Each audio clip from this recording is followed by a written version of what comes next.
নমস্কাৰ, মই বাস্তু কনচালটেণ্ট অৰ্পণ দত্ত। আজি আপোনালোকক মই আমাৰ ঘৰৰ এটা দিশৰ বিষয়ে ক'বলৈ ওলাইছোঁ। সেই দিশটো হ'ল আমাৰ ঘৰৰ খুব এটা পজিটিভ দিশ, যিটো দিশৰ পৰা আমাৰ ঘৰলৈ সদায় কাম বন, টকা পইচা, সা সম্পত্তি অহা দেখা যায়। হয়, সেই দিশটো হ'ল আমাৰ ঘৰৰ দক্ষিণ পূব দিশটো। দক্ষিণ পূব দিশটো আমাৰ ঘৰত যদি একো বাস্তু দোষ নাথাকে, তেতিয়া আমি এখন ঘৰত ধন, কাম, ব্যৱসায়ত উন্নতি হোৱা দেখা যায়। ধনৰ কেতিয়াও কমি হোৱা দেখা নাযায়। ব্যৱসায় কৰি আছে, পে'মেণ্ট হিচাপ মতে পাই আছে, তেনেকুৱা হোৱা দেখা যায় যদি আমাৰ ঘৰত দক্ষিণ পূব দিশটো খুব ভাল হৈ থাকে, কোনো বাস্তু দোষ নাথাকে। দক্ষিণ পূব দিশটো, চাউথ ইষ্ট, দক্ষিণ পূব দিশটোত কি থাকিলে ভাল? প্ৰথম কথা, দক্ষিণ পূব দিশটো অগ্নিৰ দিশ। সেইটো আমাৰ ঘৰখনৰ অগ্নিকোণ বুলি কয়। তাত আমাৰ পাকঘৰ থাকিব পাৰে।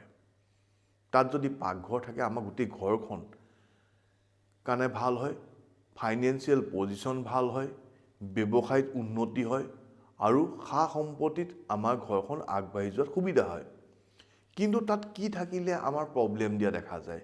প্ৰব্লেম দিয়াৰ মেইন কাৰণটো হ'ল, যদি আণ্ডাৰগ্ৰাউণ্ড বৰিং আছে, ৱাটাৰ টেংকি, আণ্ডাৰগ্ৰাউণ্ড ৱাটাৰ টেংকি আছে, কুঁৱা আছে, পুখুৰী আছে দক্ষিণ পূবত, আৰু ঘৰৰ ভিতৰৰ দক্ষিণ পূবৰ ৰুমটোত যদি আমাৰ এটা শৌচালয়, টয়লেট আছে, তেতিয়াও আমাৰ ঘৰত দক্ষিণ পূব দিশটো দূষিত হৈ যায়।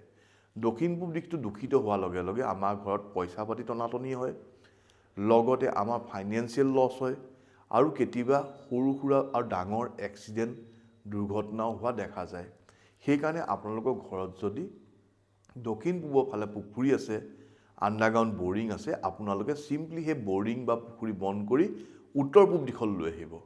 আৰু যদি আপোনালোকৰ তাত টয়লেট আছে, টয়লেট ছিটটোৰ চাৰিওফালে আপোনালোকে ৰেড টেপ লগাব। তেতিয়াও আপোনালোকৰ প্ৰব্লেম 99% ছল্ভ হৈ যোৱা দেখা যায়। এইখিনি কৰক আৰু দক্ষিণ পূব দিশটো এই ভিডিঅ' চাই শুধৰাই লওক যদি ভুল হৈ আছে। ধন্যবাদ।